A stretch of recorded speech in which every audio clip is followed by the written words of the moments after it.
Alors aujourd'hui, on est là pour inaugurer les bureaux, l'espace bureau, qui est de 140 mètres carrés, pour justement que le comité d'organisation des prochains championnats du monde puisse travailler dans de très bonnes conditions. Alors, vous voyez, le site, il est beau, hein, c'est le nouveau site de l'Alpinium, avec le lac en toile de fond.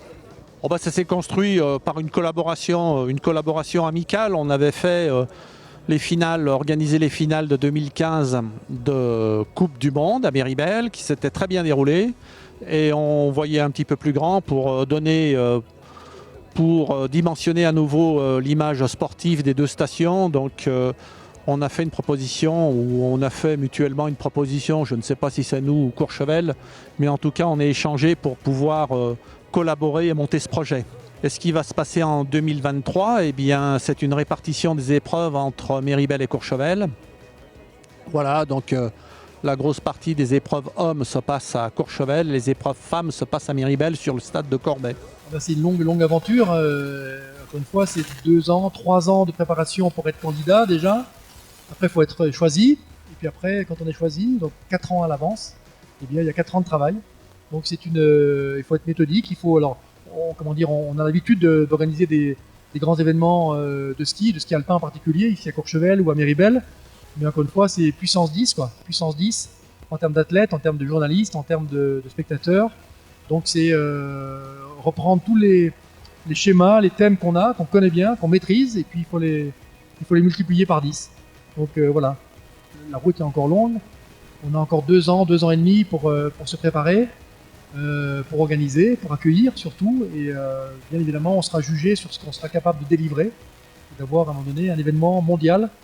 Succès sportif, on attend ça normal, c'est la normalité. Succès populaire forcément, succès médiatique.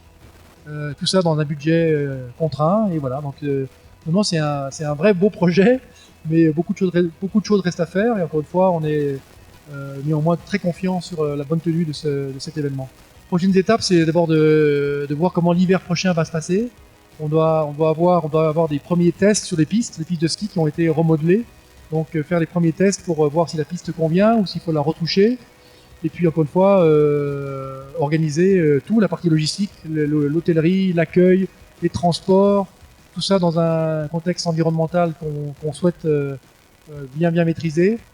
Donc tout ça pour dire que oui, il y a encore beaucoup de travail, et c'est avant tout l'accueil. L'accueil, comment on fait venir tout ce monde à ce moment-là, sachant que la partie sportive, on la maîtrise plutôt bien en ayant des Coupes du Monde quasiment chaque année ici à Courchevel.